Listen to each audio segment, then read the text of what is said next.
Hey everybody, in today's video we're going to be taking a tour of Tomorrowland. This is a project I've been working on ever since I sculpted Space Mountain a few weeks ago, and I just wanted to show some of my progress, how far I've gotten. I'd really like to hear from some of you who have actually been to Tomorrowland, what you think, if this is something that you're interested in. And if you haven't been to Tomorrowland, please let me know if this is something that you're interested in, because I understand that I have a specific love for this park, and not everybody shares that. So maybe this is just a project that I should work on privately and not share with people, or if it's something that most people are interested in, I'll keep giving you updates, and maybe someday I'll release it to the public. Right now, I'm worried about it getting taken down, so we'll just see. All right, at the beginning of this video, at the beginning of this tour, there's going to be a little animation that plays that kind of takes you on a short tour of Tomorrowland, both day and night. And then at the end of that, I'll take you through and give some comments on some of the stuff that I've been working on.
All right, so that was the quick tour of Tomorrowland. I'm going to go into a little bit more detail.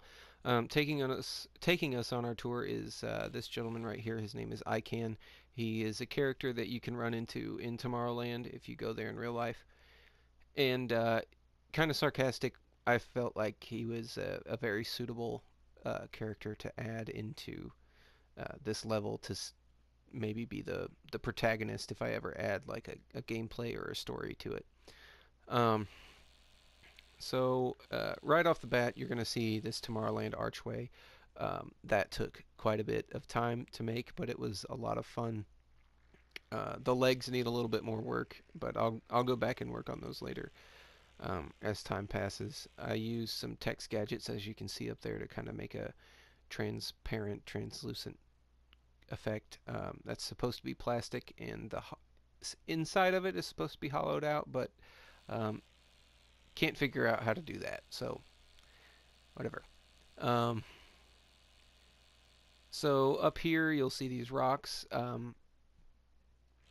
That didn't take too long to make. I actually have just two assets in there. There's a more rigid rock that you can see straight ahead of me, and then a more rounded rock right here as well. And just resizing those and rotating them and twisting them to fit my needs worked out really well. Right up here on my left and right, about 10 feet up, you can see it's actually more than 10 feet in real life. The people mover, that is the thermometer killer. That's the thing that takes up all the space in this level, um, and it used to take up more. So I'll probably get into more detail on that in a little bit. Whenever I jump into edit mode, we can take a better look at it.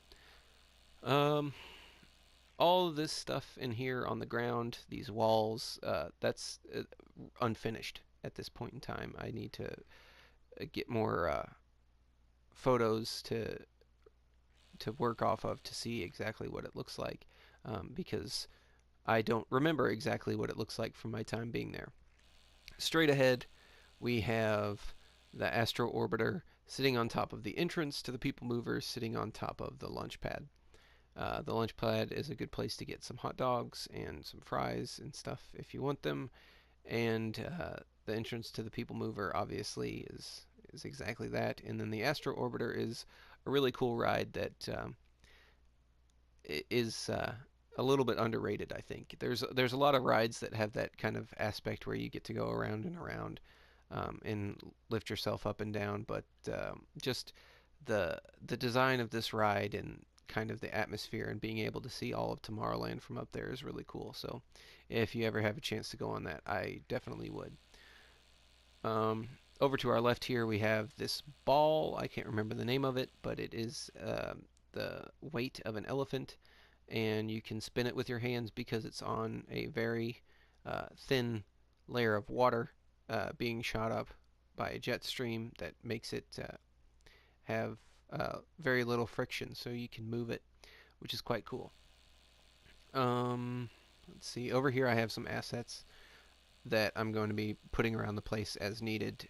Some planters where you can see there's obviously plants inside them, some tables and chairs, um, some trees, and various things like that.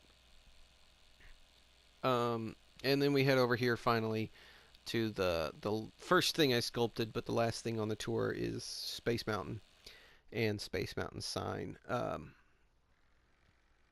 I like the Space Mountain all right. It looks pretty good from a distance, which is all you're really ever going to be seeing it from in real life or in the level once the level's finished. Um, the Space Mountain sign needs a little bit of work, but I'm extremely proud of those letters because they took a long time to make and they turned out really well, I think. Yeah, the plants underneath are pretty much a placeholder until I can figure out exactly what I'm doing. Um, yeah, I will. Let's go on a night tour really quick. I'll take you around and show you some things that change as it changes from day to night, and then I'll show you a few other outside assets that I haven't got in this level that I'm gonna eventually bring in whenever I find a place to put them. Okay, so it's night now, and I love the fact that in Dreams you can make things glow and that you can add lights. One of my favorite things in my personal time to study is cinematography and lighting. And while here I'm not using any of that knowledge to effect, I'm just mimicking what you would see in Tomorrowland in real life. Um, I just think this is it's so much more beautiful than I could make it if I were drawing or painting. It just um, really the software does all the work. This video game does all the work.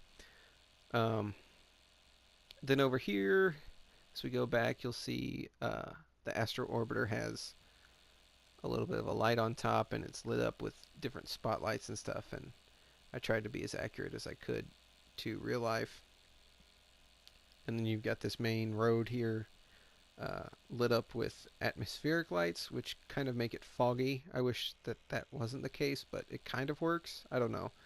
Um, so yeah, and then up here we've got the Tomorrowland Arch, which is just one of the coolest things when you're actually there um, to see. It really invites you into this futuristic world, um, and I think that that's really cool.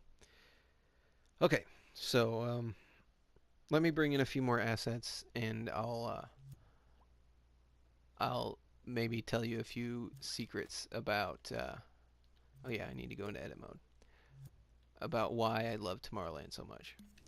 Okay, so first things first, we're gonna go over here to these trash cans. These were the first trash cans and recycling bins that I made for this park. And if you're wondering why I made trash cans, it's because I was a custodial worker in Tomorrowland, and I'm not really sure I'm allowed to talk more about it than saying that I worked there.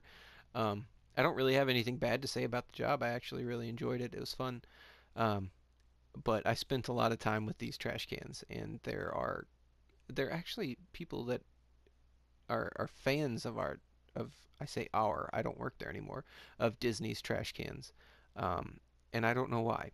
But these right here, are quite expensive, so I had to make a redesign that's a little bit more simplistic over here, which is fine because um, you don't really need detailed trash cans. If I pull out the thermometers or whatever that tool is, what's that called? Yeah, you can see that these are the most read thing in the level. Um, and then if you were to reduce detail on them, they before they turn blue, they're still not the same color as that over there. So yeah, that's why these right here are decommissioned for the time being, uh, and these are much cheaper and not as fancy, but they're fine. Based off that first model, though, you have this character right here, which is, and it is a character. This is um, Push, the talking trash can. This character was not there when I was working at Disney. They stopped using him, but I heard about him, and when I was doing research for this project, he came up. So, okay, quick insert here.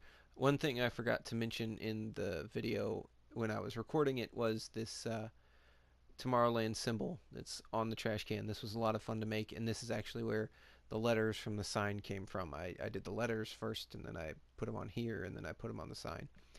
Um, yeah, I just think that this is kind of like a steampunk futuristic look, and I didn't come up with it myself, but I just wanted to mention that it is made and it exists, and I like the way it looks. Okay, thanks for listening. Back to the regular video.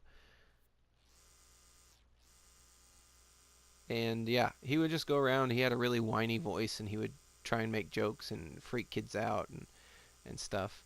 But yeah, pick up trash. You could actually throw trash in him, apparently.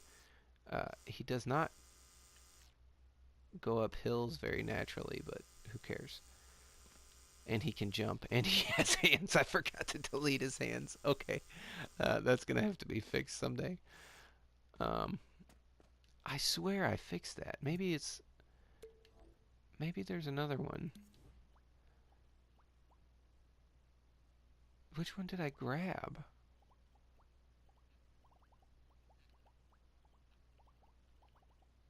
Was it Mach 3? I don't think it was.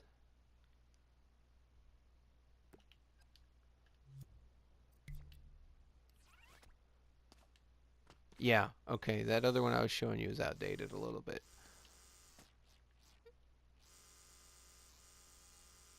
And he follows you as well, which is kind of creepy. Okay, that's enough of that. Yeah, and that's pretty much all the progress I've made on Tomorrowland. I'm still working on it. There's still a lot to do. Like I said, um, I think I've only got maybe 10% of it done, if that. Let me know what you guys think. If this is a project that you're interested in, if you want to hear more about it. As always, remember to like, share, and subscribe. If you have anything to say, leave it down in the comments. Until next time, keep dreaming.